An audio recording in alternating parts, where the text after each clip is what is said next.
कांग्रेस ने हमारे उत्तर प्रदेश की फाइल गायब करा दिया। उनके खिलाफ मैंने मुकदमा लिखवा दिया शैलजा और जो है मुकुल वासनी के खिलाफ। कुछ माफिया टाइप के लोग हैं, वो अपनी नाव को उनसे ज़बरदस्ती चलवाते हैं। उनके पास गरीबी पैसा नहीं है। 2024 में 330 पार एनडीए की सरकार होगी।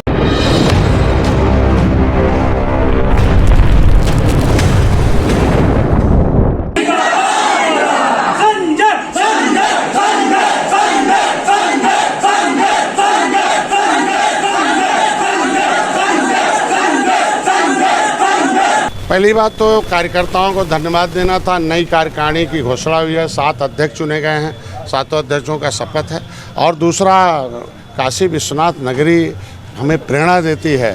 कभी भोले शंकर उस समय असुरों का नाश किए थे, यहाँ से दुख सुख लाए थे जनता में। उन्होंने मानव को मानवता कैसे होती है दिखाया था। तो काशी आने पर हमें एक प्रेरणा मिलती है कि कैसे दुख देने वाले नेता और सरकारों को हटाना है। तो मैं उसमें कामयाबी प्राप्त करता हूँ। जय बार भी बनारस आता हूँ। दूसरी बात, विभाग में सौभाग्यशाली जिस समुदाय का मैं नेतृत्व कर रहा था, संघर्ष कर रहा था सड़क पर, और सदन में जाके आज के दिन में उनकी आवाज़ उठाता हूँ। और मोदी, अमित शाह जी, नड्डा साहब, योगी जी के पास जाकर इनकी समस्याओं के समाधान के लिए नीतियाँ बनाता हूँ। 67 साल में कांग्रेस ने केवल 3000 करोड़ रुपया दिया था। आज हमारी सरकार है 39,000 करोड़ रुपया 18% आबादी के लिए पूरे देश के लिए दिया। 26,000 करोड़ रुपया माननीय मोदी जी ने 6 साल में इनके लिए दिया और बाकी इंफ्रास्ट्रक्चर के लिए दिया। फ्री का बीमा है, 60% सब्सिडी है। दुर्भाग्य है कि हम 14 राज्यों में अनुसूचित में पूरे देश में, वहाँ 60% निषादों को सब्सिडी मिल रही है। लेकिन पिछली सरकारें, कांग्रेस ने हमारे उत्तर प्रदेश की फाइल गायब करा दिया। उनके खिलाफ मैंने मुकदमा लिखवा दिया शैलजा और जो है मुकुल वासनी के खिलाफ। हमारा अनुसूचित जात का जो हिस्सा बनता है वो सपा बसपा खा रही है। सपा में निकालती है, बसपा निकालती है। उत्तर प्रदेश में निषाद को लटका रखा था कांग्रेस सपा बसपा ने। तो आज के दिन में हमें सामान्य में है, यहाँ 40% सब्सिडी मिल रही है।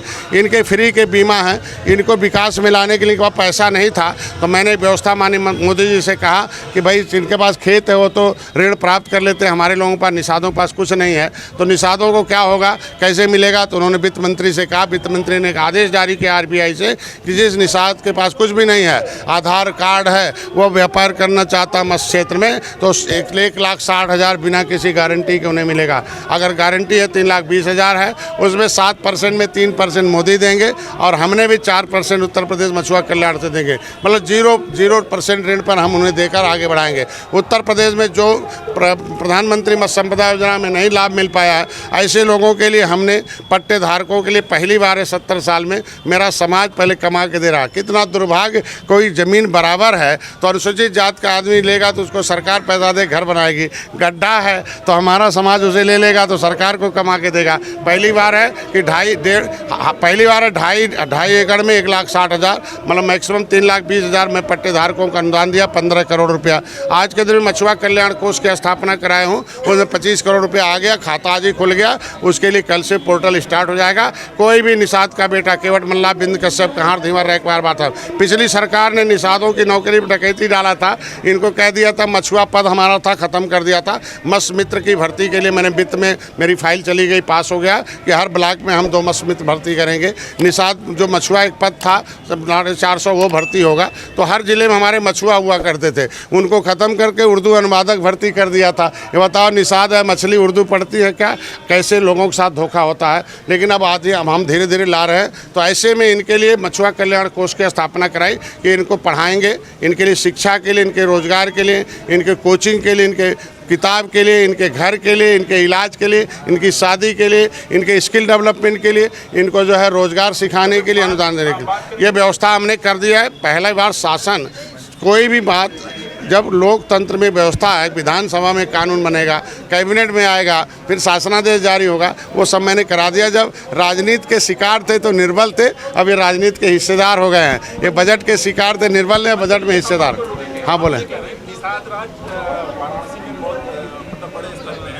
और आज भी लोग जो है आए दिन आंदोलन करते रहते हैं। घाटों को लेकर। और उनकी बहुत बड़ी समस्या है कि जो कुछ माफिया टाइप के लोग हैं वो अपनी नाव को उनसे ज़बरदस्ती चलवाते हैं, उनके पास गरीबी पैसा नहीं है। तो मैंने 3,000 नाव हर साल 3,000 नाव दूंगा 40% सब्सिडी पर। वो 60% जो उनका पैसा नहीं है उसके लिए मैं फ्री का वो जो है किसान क्रेडिट कार्ड से दिलवा रहा हूँ। मतलब हर साल 3,000 नाव इनको हम दे रहे हैं और उसके लिए पोर्टल स्टार्ट हो गया, इसीलिए मैं आया था प्रचार करने। पहले विश्वनाथ नगरी से शुरू करूँगा, पोर्टल स्टार्ट है, इसलिए गरीब नाविकों को कहने जा रहा हूँ कि आप पहले पोर्टल भर दो। और जो पहला उसमें कानून बनवा रखा हूँ शासनादेश में कि पहले जो आवासहीन होगा, जो अंत्योदय होगा पहले नंबर पर होगा। अगर वो नहीं मिलेगा उस क्षेत्र में तब जो बीपीएल को मिलेगा, तब एपीएल को मिलेगा, तब किसी और को मिलेगा। पहले एकदम आवासहीन भूमिहीन को मिलेगा। तो उसका रिजर्वेशन पहले हमने करा दिया, क्योंकि हम लोगों ने ध्यान दिया कि गरीब को पहले मिलना चाहिए। और जब उन्हें न्याय मिल जाएगा तो हम कानून बनाकर उनको न्याय चलवा देंगे, उनकी गरीबी खत्म हो। निश्चित रूप से 2019 में हम आए थे मोदी के पास जिस तरीके से त्रेता में भगवान राम ने गले लगाया था, उस तरीके से निषाद राज के वंशज के बेटे को लगाया। सपा बसपा एक थी 2019 में, ये निषाद खड़े हो गए तो जैसे रावण राज खत्म हुआ वैसे सब खत्म हो गए। मोदी जी आए, फिर से देखो 2022 में नहीं 2023 में 3 चुनाव मैंने जिताया है। 2024 में 330 पार एनडीए की सरकार होगी। 39 पार्टियों की बैठक में एक निषाद राज की पार्टी भी उसमें शामिल थी। अगर निषाद राज का किला पर्यटक स्थल घोषित है, निषाद राज की 56 फुट की मूर्ति लग गई है, भगवान राम की निषाद राज की गले लगी, माननीय मोदी जी आ रहे हैं उस घाटन में 20 करोड़ 38 लाख देकर जिस तरीके राम मंदिर बन रहा वैसे निषाद राज का किला भी बनेगा। तो आज के दिन में हमारे लिए सौभाग्य है। राजभर जी को आप कैसे देखते हैं? अब भैया हमारे हैं, भैया हमारे हैं, नेता हैं, उनके समुदाय की भी समस्या हमारे समुदाय जैसे है, दोनों मिलकर हम लोग लड़ेंगे। अरे जो भी है वो भैया जो भी कुछ कह सकते हैं। हम लोग मर्यादा पुरुषोत्तम राम के हाथ बाल सका निषाद राज गुरुराज महाराज के वंशज हैं।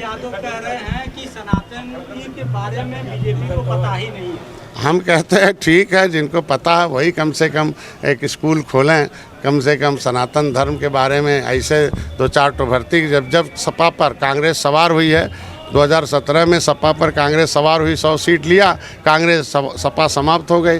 फिर 2024 में कांग्रेस सवार होने जा रही समाजवादी पार्टी पर। देखो कहाँ होने हैं, क्योंकि जब भी कांग्रेस जब आती है तो लोग जो कहते हैं, उनके राजीव गांधी कहते थे कि हम 100 भेजते हैं गरीबों का, पिछड़ों का, दलितों का, अल्पसंख्यकों का, तो 85 खा जाते हैं कांग्रेसी जो है। तो 85% लोग हैं वो कांग्रेस को खाने वाला मानते हैं कि हमारा हिस्सा खाने वाले हैं। ऐसे लोगों को मत दो। आखिरी सवाल, राहुल गांधी कहते हैं हम, हालांकि प्रधानमंत्री को रिमोट से संबोधित करते हैं, और राहुल गांधी कहते हैं कि अगर रिमोट से हम दबाते तो बेरोजगारों को रोजगार मिलता है, लेकिन अगर मोदी यही दबाते हैं तो वो प्राइवेटाइजेशन हो जाता है। क्या मानते हैं? मैं कहता हूँ कि जहाँ उनकी सरकार है कांग्रेस की, वहाँ रिमोट दबा के पहले दे दें, ऑटोमेटिकली उदाहरण से सब कुछ हो जाएगा। कम से कम बोलने की कोई ज़रूरत नहीं है, बगल में सरकार है, इतने साल से वहाँ रिमोट दबा के क्यों नहीं रोज़गार दे दिया? आज के दिन में रोज़गार दिया होता तो कोरोना ने हमारे लोग कैसे रोड पर आए थे, बम्बई से पैदल चल के, गुजरात से पैदल चल के। इसके मतलब इन लोगों ने हमारे लोगों के साथ धोखा किया था। प्रधानमंत्री हम बनाते थे कांग्रेस का, और ये लोग बेरोजगारी बढ़ाते थे। आज हमारे समय में गरीबी घटी है, इसलिए हम गारंटी करते हैं। प्रियंका गांधी कह रही है कि 9 सालों का बीजेपी का विकास रहा है, लेकिन फिर भी वन नेशन वन इलेक्शन की आवश्यकता क्यों पड़ी और क्यों प्रचार कर रहे हैं? हम कहते हैं कि कांग्रेस के समय हम इस देश में जो कमीशन होता है और जो विभाग कहता है वो करता है। हमारे सरकार में लोकसभा, विधायिका, कार्यपालिका, न्यायपालिका, मीडिया अपना स्वतंत्र काम कर रही है। पिछली सरकारों में लोग संरक्षण देते थे, हमारी सरकार सजा दे रही है, बस अंतर इतना है। और काम करके दिखा रही, जनता जनार्दन है, जनता के लिए काम कर रहे हैं हम लोग, जनता इसलिए हमारे साथ है। धन्यवाद।